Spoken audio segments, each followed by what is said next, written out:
안녕하세요. 내 마음 다스리기입니다. 오늘은 주의의 명언, 화를 내지 않으면 자연이 남과 싸울 일이 없다를 주제로 깊이 있는 이야기를 나눠보고자 합니다.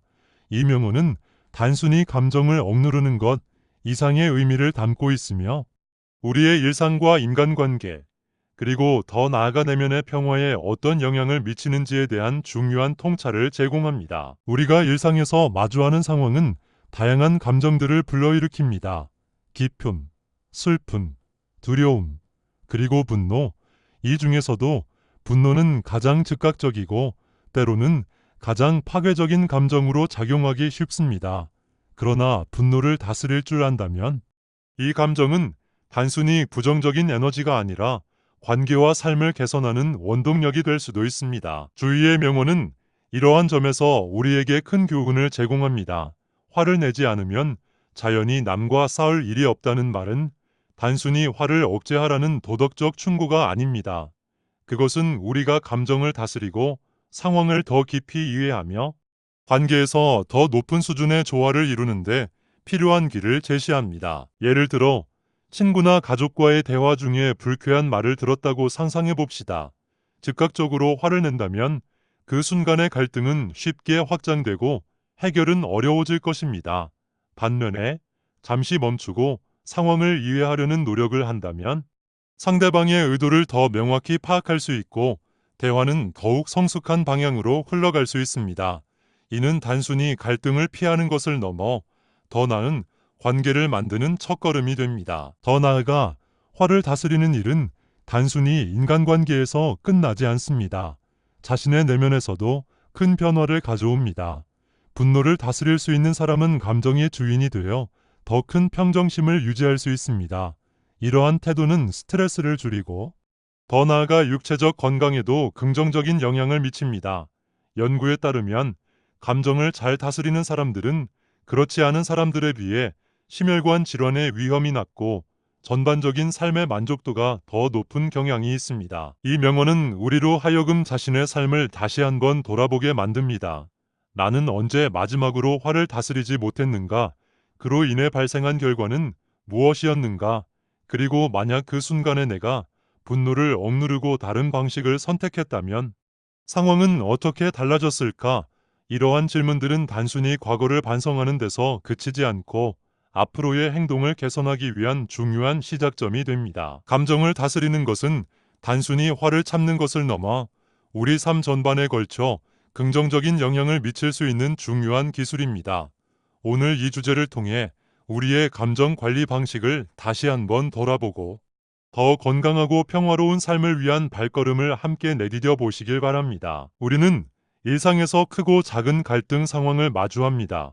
예를 들어 직장에서 상사에게 부당한 평가를 받았다고 느끼거나 친구가 약속을 어기는 등의 사소한 사건들이 우리의 감정을 자극할 수 있습니다. 이 과정에서 분노는 자연스럽게 나타날 수 있지만 이를 어떻게 다루느냐에 따라 상황의 결과는 크게 달라집니다. 분노는 우리가 스스로를 보호하고자 하는 본능적인 반응이지만 이를 올바르게 관리하지 못하면 관계는 물론이고 자신의 내면에도 큰 손상을 초래할 수 있습니다. 화가 난 순간에는 종종 자신이 정당하다고 느낍니다. 상대방이 잘못을 저질렀다고 확신하고 그 잘못을 지적하며 자신의 감정을 표출하는 것이 당연하다고 생각하기 쉽습니다. 그러나 이러한 즉각적인 반응은 갈등을 해결하기보다는 오히려 상황을 악화시키는 경우가 많습니다. 상대방은 우리의 분노를 이해하기보다는 방어적 태도를 취하거나 자신이 공격받는다고 느끼게 됩니다. 이는 단순히 문제 해결을 방해하는 것을 넘어 신뢰를 훼손하고 관계를 단절로 이끌 수도 있습니다. 화가 불러오는 부정적인 결과는 관계에만 국한되지 않습니다. 분노는 우리의 신체와 정신 건강에도 영향을 미칩니다. 화를 자주 내는 사람은 스트레스 호르몬이 과도하게 분비되며 이는 고혈압, 심장병, 그리고 불면증 같은 건강 문제로 이어질 수 있습니다. 또한 화를 자주 경험하는 사람들은 감정적으로 소모되기 쉽고 삶의 전반적인 만족도가 낮아질 가능성이 높습니다. 반면 분노를 다스릴 줄 아는 사람은 갈등 상황에서도 평정을 유지하며 문제를 해결할 가능성이 큽니다. 그들은 자신의 감정을 억제하는 것이 아니라 감정을 올바르게 표현하고 상황을 객관적으로 바라볼 줄 압니다. 이러한 태도는 단순히 갈등을 피하는 것이 아니라 갈등을 생산적으로 해결하며 관계를 더 깊고 의미 있게 만듭니다. 예를 들어 직장에서 동료가 중요한 마감 기한을 놓쳤을 때 즉각적으로 화를 내며 질책하기보다는 상황을 이해하려는 노력이 필요합니다. 왜 그런 일이 발생했는지 묻고 함께 해결 방안을 찾으려는 태도를 보이면 동료와의 신뢰 관계가 강화될 수 있습니다. 이는 단순히 문제를 해결하는 것을 넘어 더 나은 협업과 조화를 가능하게 합니다. 따라서 화를 다스리는 능력은 단순한 자기 통제의 문제가 아니라 인간관계에서 중요한 덕목이자 삶의 질을 결정짓는 핵심적인 요소입니다. 우리의 일상에서 분노가 나타나는 순간을 돌아보며 이러한 감정을 어떻게 더 잘 관리할 수 있을지를 고민하는 것이 필요합니다. 이것은 단순히 관계를 지키기 위한 것이 아니라 자신에게 더 건강하고 평화로운 삶을 선물하는 길이기도 합니다. 예를 들어 직장에서 동료가 실수를 했을 때 즉각적으로 화를 내는 대신 그 상황을 이해하려는 태도를 가지면 동료와의 관계는 더욱 긍정적으로 발전할 수 있습니다. 이를 조금 더 구체적으로 살펴보면 동료가 실수를 저지른 이유를 차분히 물어보고 그 실수를 반복하지 않기 위해 어떤 점을 개선할 수 있을지 함께 논의하는 방식이 있습니다. 이러한 대화는 단순히 실수를 해결하는 것에 그치지 않고 신뢰와 협력을 강화하는 계기가 됩니다. 반대로 감정을 통제하지 못하고 화를 낸다면 그 사람과의 신뢰는 크게 손상될 가능성이 있습니다. 특히 화가 섞인 비난은 상대방에게 심리적 방어를 유발하고 대화의 문을 닫아버리게 만듭니다. 예를 들어, 왜 이런 실수를 했어? 도대체 무슨 생각을 한 거야? 라는 말은 상대방이 자신의 잘못을 진심으로 돌아보기보다 자신을 방어하거나 핑계를 대게 만드는 결과를 초래할 수 있습니다. 이렇게 되면 갈등이 해결되기는커녕 서로의 관계에 균열이 생길 가능성이 높아집니다. 주의의 명언은 이러한 순간에 대해 우리에게 깊은 교훈을 줍니다. 화를 내지 않음으로써 갈등을 미연에 방지할 수 있다는 단순한 진리는 결국 우리가 더 평화롭고 건강한 삶을 살아가도록 이끕니다. 예를 들어 직장 내에서 동료의 실수를 관대하게 받아들이는 태도는 팀의 조화와 효율성을 높일 뿐만 아니라 장기적으로 조직 문화에도 긍정적인 영향을 미칩니다. 이는 단순히 분노를 억누르는 것이 아니라 상황을 더 넓게 바라보고 장기적인 관점에서 문제를 해결하는 태도를 기르는데 도움을 줍니다. 이러한 태도는 단순히 개인적인 성숙으로 끝나지 않고 주변 사람들에게도 긍정적인 영향을 미쳐 더 조화로운 환경을 만들어낼 수 있습니다. 화를 내지 않는다는 것은 단순히 감정을 억제하거나 숨기는 것을 의미하지 않습니다. 이는 우리의 내면에서 발생하는 분노의 근원을 인식하고 그것을 더 나은 방식으로 다루는 성숙한 접근 방식을 의미합니다. 상황을 객관적으로 바라보고 감정에 휘둘리지 않으며 더 나은 선택을 할 수 있는 여유를 갖는 것이 바로 화를 다스리는 힘의 본질입니다. 이를 조금 더 구체적으로 살펴보겠습니다. 예를 들어 친구가 내 기대에 부응하지 못하는 행동을 했다고 가정해 봅시다. 우리는 본능적으로 실망하거나 화를 낼 수 있습니다. 그러나 이 순간에 잠시 멈추어 그 친구가 왜 그렇게 행동했을까라는 질문을 스스로에게 던진다면 단순한 실망감에서 벗어나 상황을 더 깊이 이해할 기회를 얻게 됩니다.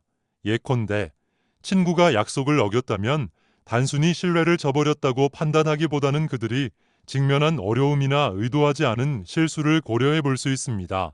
이러한 태도는 관계에서 긴장을 완화하고 신뢰를 강화할 뿐 아니라 상대방에게 더 긍정적인 반응을 이끌어냅니다. 더 나아가 화를 다스리는 능력은 인간관계에서 매우 중요한 자질입니다.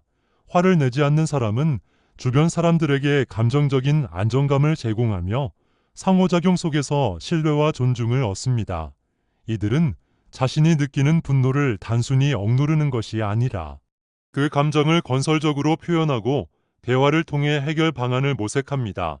이러한 태도는 단순히 갈등을 줄이는데 그치지 않고 관계를 더욱 깊고 의미 있게 만듭니다. 반면 감정을 억누르거나 적절히 처리하지 못하면 어떻게 될까요? 억눌린 분노는 결국 다른 형태로 표출되거나 자신에게 심리적 부담으로 작용할 수 있습니다. 화를 참는 것과 화를 다스리는 것은 다릅니다. 화를 참는 것은 감정을 억압하여 부정적인 영향을 미칠 수 있지만 화를 다스리는 것은 그 감정을 건강하게 처리하고 관계를 긍정적으로 변화시키는 과정입니다. 또한 화를 다스리는 사람은 갈등 상황에서의 주도권을 갖게 됩니다. 즉, 감정적으로 반응하지 않음으로써 상대방이 더욱 방어적이 되지 않도록 하고 대화를 통해 문제를 해결할 수 있는 여지를 남깁니다. 예를 들어, 동료가 실수를 저질렀을 때 왜 그렇게 했어? 라는 비난 섞인 말 대신 이 일이 어떻게 이런 결과로 이어졌는지 이야기해 볼 수 있을까요? 라는 접근법을 취한다면 갈등은 오히려 협력으로 전환될 가능성이 높아집니다. 이러한 방식은 상대방에게도 자신감을 심어주고 우리 자신에게도 더 큰 성숙과 만족감을 가져다 줍니다. 결론적으로 화를 내지 않는다는 것은 단순히 감정을 억누르는 것이 아니라 더 나은 관계를 위해 우리의 선택지를 넓히는 것입니다. 그것은 순간적인 분노에 휩싸이지 않고 우리와 타인 모두에게 긍정적인 결과를 만들어내는 강력한 도구입니다. 이를 실천하는 것은 쉽지 않을 수 있지만 꾸준한 연습을 통해 우리는 더 평화롭고 조화로운 삶을 만들어갈 수 있을 것입니다. 화를 다스릴 수 있는 사람은 인간관계에서 신뢰를 얻고 존중받습니다. 이는 단순히 감정을 억제하는 것을 넘어 상대방에게 안정감과 신뢰를 제공하는 태도로 나타납니다. 감정을 잘 다스리는 사람은 갈등 상황에서도 냉정함을 유지하며 타인의 입장을 이해하려는 노력을 통해 긍정적인 상호작용을 이끌어냅니다. 이러한 태도는 단순히 문제를 해결하는 것 이상으로 상대방에게 심리적 안정감을 주고 신뢰를 쌓는 중요한 기초가 됩니다. 반면 화를 내는 사람은 종종 타인에게 두려움과 불편함을 조성하며 이는 관계에 치명적인 영향을 미칠 수 있습니다. 예를 들어 직장에서 동료가 실수를 했을 때 화를 내는 방식으로 문제를 지적한다면 그 동료는 자신감을 잃고 그 사람과의 협력을 꺼리게 될 것입니다. 이는 단순히 개인 간의 문제가 아니라 전체적인 팀 분위기와 생산성에도 부정적인 영향을 끼칠 가능성이 큽니다. 화를 다스리는 사람은 갈등 상황에서도 대화와 협력을 통해 문제를 해결하려는 태도를 보여줍니다. 예를 들어 친구가 약속에 늦었을 때 화를 내는 대신 그 이유를 차분히 묻고 상황을 이해하려고 노력한다면 관계는 더욱 단단해질 것입니다. 이러한 태도는 단순히 갈등을 피하는 것이 아니라 관계를 더욱 깊고 의미 있게 만들어주는 원동력이 됩니다. 반대로 화를 자주 내는 사람은 점차 주변 사람들로부터 고립될 가능성이 높습니다. 이는 그들의 분노가 타인에게 심리적 부담을 줄 뿐만 아니라 갈등 상황에서 신뢰와 유대를 약화시키기 때문입니다. 특히 가까운 관계에서 이러한 태도는 큰 상처를 남길 수 있습니다. 가족 간의 다툼에서 화를 내며 언성을 높이는 것은 감정적으로 더욱 큰 상처를 남기고 관계 회복을 어렵게 만들 수 있습니다. 결국 화를 다스리는 능력은 인간관계의 질을 결정짓는 중요한 요소입니다.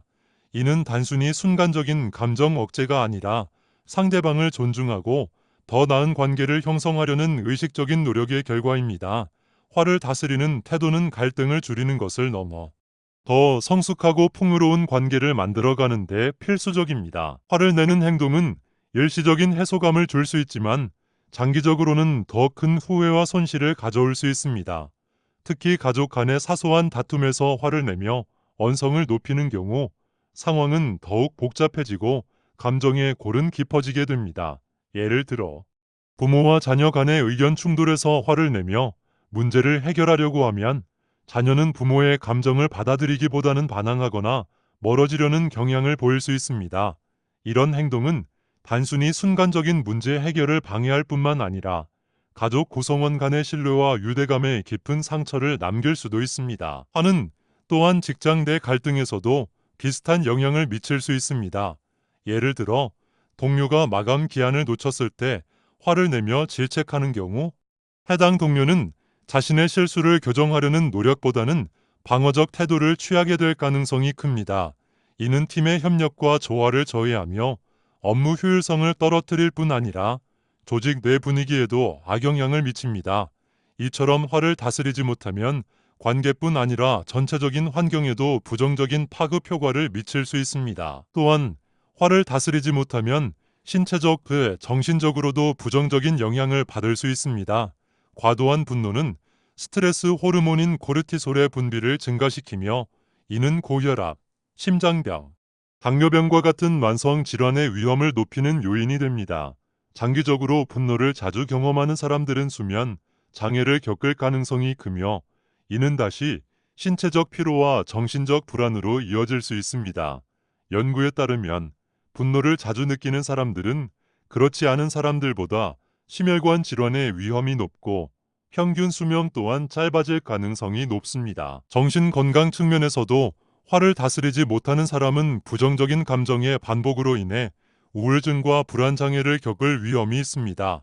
지속적으로 분노를 표출하면 자신과 타인에게 부정적인 이미지를 심어줄 뿐만 아니라 삶의 전반적인 만족도를 낮추는 결과를 초래합니다. 이는 결국 자기 자신에게까지 해를 끼치며 건강한 관계 형성과 사회적 활동에 제약을 가하게 됩니다. 반면 화를 다스릴 줄 아는 사람은 장기적으로 더 나은 삶의 질을 경험할 가능성이 큽니다. 이들은 갈등 상황에서 감정적으로 휘둘리지 않으며 상황을 냉정하고 객관적으로 바라보는 능력을 키웁니다.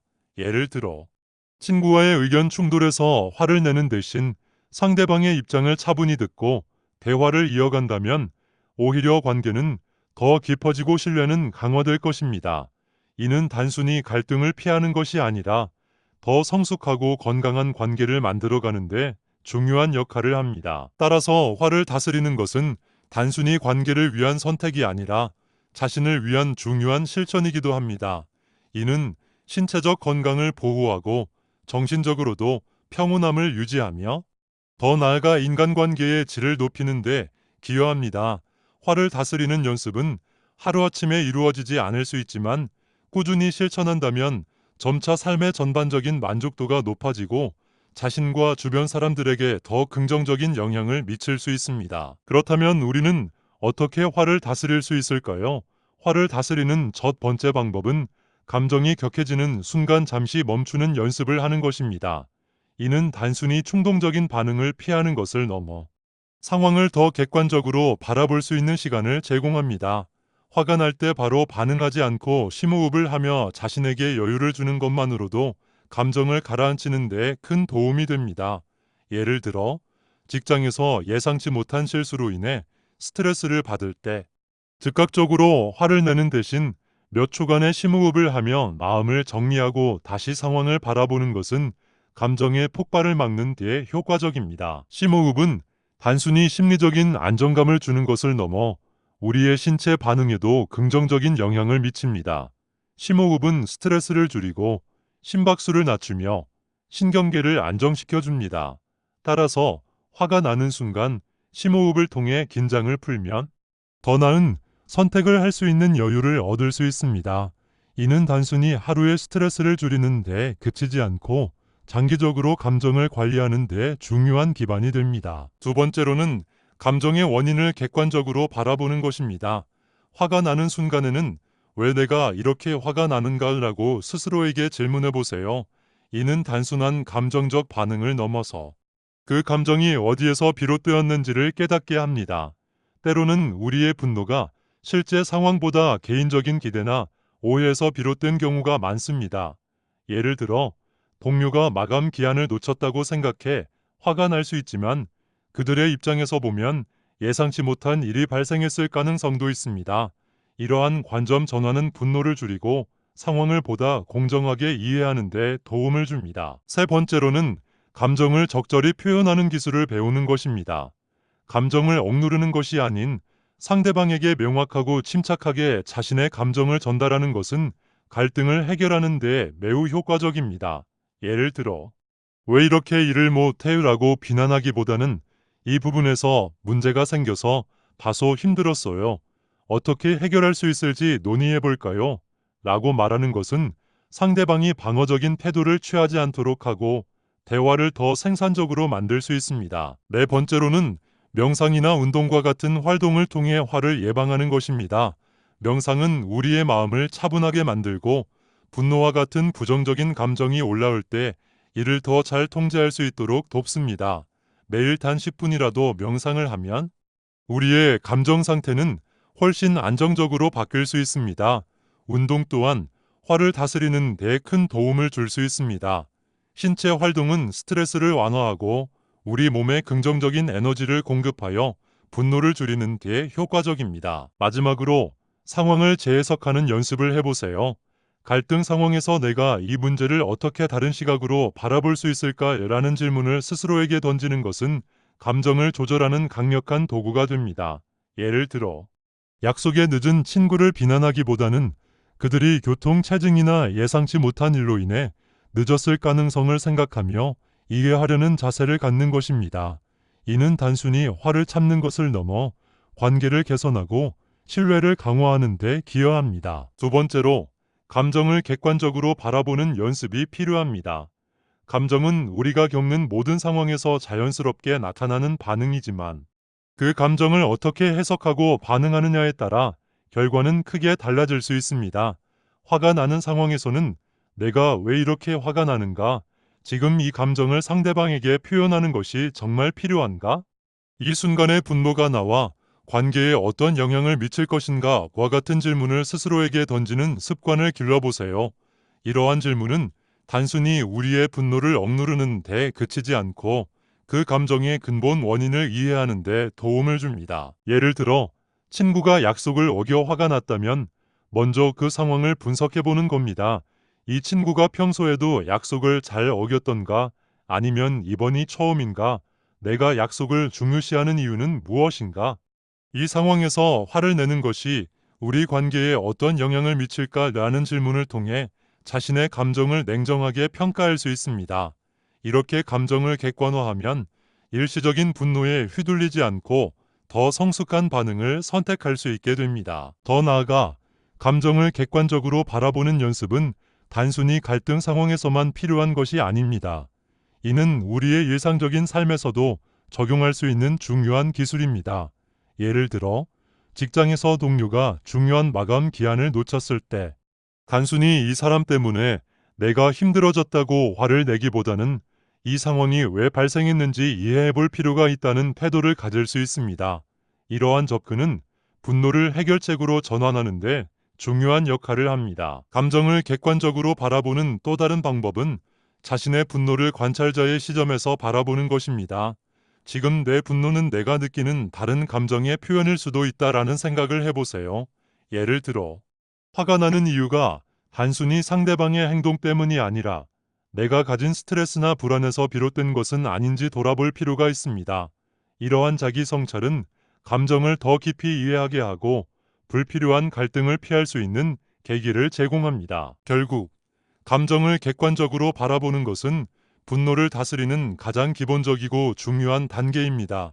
이 연습을 통해 우리는 자신의 감정 상태를 더 명확히 이해하고 그에 따른 행동을 더 현명하게 선택할 수 있습니다. 이는 단순히 순간에 화를 참는 것이 아니라 우리의 삶과 관계를 더 풍요롭고 건강하게 만드는 강력한 도구가 될 것입니다. 세 번째로, 상대방의 입장을 이해하려는 태도가 중요합니다.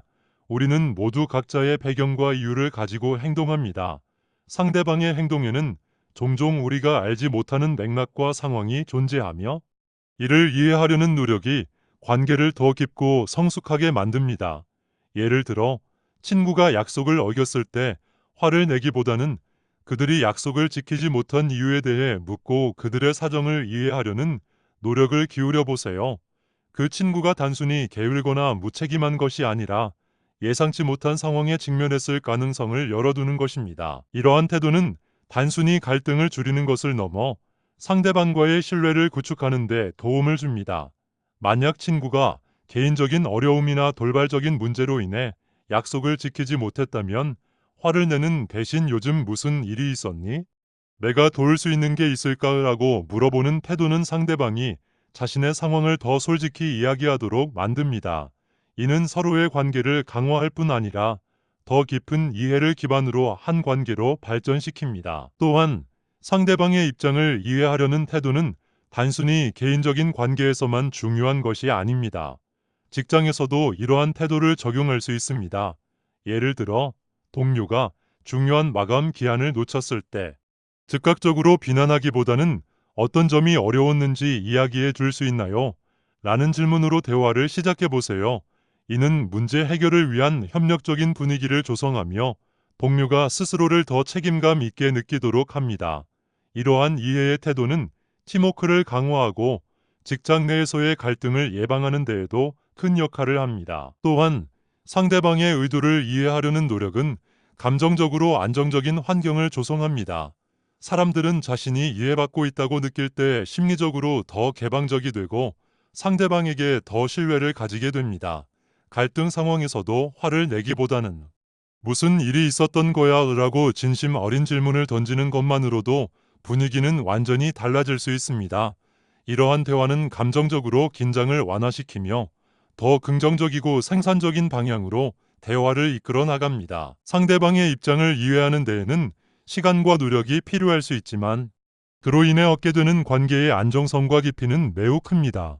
특히 가까운 가족이나 친구 관계에서는 이러한 태도가 관계의 지속 가능성을 높이는데 결정적인 역할을 합니다. 상대방의 행동을 단순히 비판하기보다는 그들이 행동하게 된 이유와 맥락을 이해하고자 노력해 보세요. 이는 단순히 갈등을 해결하는 것을 넘어 서로를 성장시키는 계기가 될 것입니다. 결론적으로 상대방의 입장을 이해하려는 태도는 화를 다스리는 데 있어 매우 중요한 요소입니다. 이 태도를 통해 우리는 갈등 상황에서도 상대방과의 관계를 지키고 더욱 건강한 인간관계를 형성할 수 있습니다. 이는 단순히 한 번의 갈등을 넘어서 지속적인 관계의 질을 높이는 데 핵심적인 역할을 합니다. 네 번째로 명상이나 운동과 같은 방법을 통해 내면의 평화를 찾는 것도 효과적입니다. 정기적으로 마음을 다스리는 활동을 하면 스트레스와 분노를 더 잘 관리할 수 있습니다. 특히 명상은 우리의 마음을 차분하게 하고 분노와 같은 부정적인 감정이 올라올 때 이를 더 쉽게 통제할 수 있도록 돕습니다. 화를 다스릴 수 있는 사람은 더 평화롭고 행복한 삶을 살아갑니다. 이는 단순히 자신에게만 국한된 혜택이 아닙니다. 화를 다스리는 태도는 주변 사람들에게도 긍정적인 영향을 미칩니다. 예를 들어 가정에서 부모가 화를 다스리는 모습을 보이면 자녀들은 그 모습을 통해 자연스럽게 감정을 관리하는 법을 배우게 됩니다. 이는 단순히 감정 조절 능력을 기르는 것에서 그치지 않고 자녀들이 더 건강하고 안정된 관계를 형성하는 데 중요한 기반이 됩니다. 화를 다스리는 부모는 자녀들에게 신뢰와 존경을 심어주며 이는 자녀들이 성장하면서 겪는 다양한 인간관계 속에서도 큰 자산으로 작용합니다. 이러한 부모의 태도는 단순히 가정에만 영향을 미치는 것이 아니라 자녀들의 장기적인 삶의 질에도 큰 영향을 줍니다. 예를 들어 자녀들은 부모의 차분하고 이성적인 태도를 통해 갈등 상황에서도 어떻게 화를 다스리고 대화를 이어갈 수 있는지 실질적인 모델을 배우게 됩니다. 이는 자녀들이 성장 후 직장, 친구 관계, 그리고 가정을 이루면서도 긍정적으로 적용될 수 있는 귀중한 교훈입니다. 또한 화를 다스리는 태도는 단순히 가족 관계에서만 영향을 미치는 것이 아닙니다. 직장에서 화를 다스릴 줄 아는 사람은 동료들과의 관계에서도 긍정적인 평가를 받습니다. 예를 들어 프로젝트 진행 중 예기치 못한 문제가 발생했을 때 화를 내는 대신 침착하게 해결책을 모색하는 사람은 팀의 신뢰를 얻게 됩니다. 이러한 태도는 단순히 갈등을 줄이는 것을 넘어 팀 전체의 분위기를 안정적으로 유지하며 생산성을 높이는 데 기여합니다. 사회적인 맥락에서도 화를 다스리는 사람은 갈등을 예방하고 조화를 이루는 데 중요한 역할을 합니다. 예를 들어 커뮤니티에서 의견 차이가 발생했을 때 화를 내며 자신의 의견을 강요하기보다는 상대방의 입장을 경청하고 대화를 통해 공통점을 찾아가는 태도는 집단의 화합을 이루는데 크게 기여합니다. 이러한 사람은 자연스럽게 주변으로부터 존경과 신뢰를 얻게 되며 이들의 태도는 다른 사람들에게도 긍정적인 영향을 미칩니다. 결국 화를 다스리는 것은 단순히 개인의 감정을 억제하는 것이 아니라 더 넓은 관점에서 인간관계와 삶의 질을 개선하는 강력한 도구입니다. 이는 갈등을 줄이고 주변 사람들에게 안정감과 신뢰를 제공하며 공동체 내에서 조화를 이루는데 중요한 역할을 합니다. 화를 다스리는 능력은 꾸준한 노력과 자기 성찰을 통해 발전시킬 수 있으며, 이를 실천할 때 개인과 주변 모두에게 긍정적인 변화를 가져옵니다. 또한 화를 다스리는 사람은 직장이나 사회에서도 신뢰받는 존재가 됩니다. 그들은 갈등 상황에서도 이성을 잃지 않고 문제를 해결하려는 태도를 보여줍니다. 예를 들어 직장에서 동료 간의 의견 충돌이 발생했을 때 화를 내는 대신 차분하게 양쪽의 의견을 듣고 조정하는 역할을 한다면 그 사람은 자연스럽게 신뢰받는 리더로 자리 잡게 됩니다. 이런 태도는 단순히 갈등을 해소하는데 그치지 않고 문제 해결 과정에서 협력을 이끌어내고 팀의 유대를 강화합니다. 화가 조절되지 못한 상황에서는 종종 분열과 불신이 생기기 마련입니다. 예를 들어 회의 도중 누군가 감정적으로 폭발한다면 그 자리는 금세 냉각되며 건설적인 논의가 불가능해질 수 있습니다. 반대로 화를 다스릴 줄 아는 사람은 문제의 본질을 파악하고 감정적 요소를 배제하며 대화를 이끌어갈 수 있습니다. 이는 주변 사람들에게 안정감을 제공하며 갈등 상황에서도 모두가 존중받고 있다고 느끼게 만듭니다. 이러한 태도는 개인의 성공뿐만 아니라 공동체의 조화에도 크게 기여합니다. 예를 들어 지역사회 프로젝트에서 참여자 간의 의견 차이가 생겼을 때 화를 내며 자신의 의견을 강요하는 대신 다른 사람들의 입장을 경청하고 공통점을 찾아가는 태도는 팀워크와 조화를 유지하는 데 핵심적인 역할을 합니다. 이러한 접근은 단순히 당장의 문제를 해결하는 것을 넘어 공동체 전체의 신뢰와 협력을 강화하는 데 중요한 기반을 제공합니다. 또한 화를 다스리는 능력은 사람들로 하여금 그들에게 더 많이 의지하게 만듭니다. 감정적으로 안정된 사람은 주변 환경에 긍정적인 영향을 미치며 위기 상황에서도 차분함을 유지하기 때문에 자연스럽게 리더십을 발휘하게 됩니다. 그 결과 그들은 사회적으로 더 많은 기회를 얻고 더 넓은 네트워크를 구축할 가능성이 높아집니다. 이는 단순히 개인의 성공을 의미하는 것이 아니라 그들이 속한 공동체나 조직 전체의 성공에도 크게 기여한다는 점에서 더욱 중요합니다. 결국 화를 다스리는 능력은 개인과 공동체 모두에게 유익을 가져다주는 중요한 자질입니다. 이는 단순히 감정을 억누르는 것을 넘어 갈등을 해결하고 협력을 증진시키며 더 나아가 인간관계의 질을 높이는데 필수적인 요소로 작용합니다. 화를 내지 않으면 자연히 남과 싸울 일이 없다는 단순하지만 강력한 진리를 담고 있습니다. 이 명언은 우리에게 감정을 다스리는 것의 중요성을 일깨우며 인간관계와 삶의 질을 높이는 데 있어 화를 다스리는 것이 얼마나 큰 영향을 미치는지 보여줍니다. 오늘 이 시간을 통해 자신의 감정을 돌아보고 더 평화롭고 조화로운 삶을 살아가기 위한 방법을 실천해보는 계기가 되길 바랍니다. 여러분은 최근에 화를 다스리지 못해 후회했던 순간이 있었나요? 아니면 화를 참아냄으로써 관계가 더 좋아졌던 경험이 있나요? 댓글로 여러분의 이야기를 나눠주세요. 서로의 경험을 통해 더 나은 삶의 방식을 배워갈 수 있기를 바랍니다. 감사합니다. 다음 시간에도 의미 있는 주제로 찾아뵙겠습니다.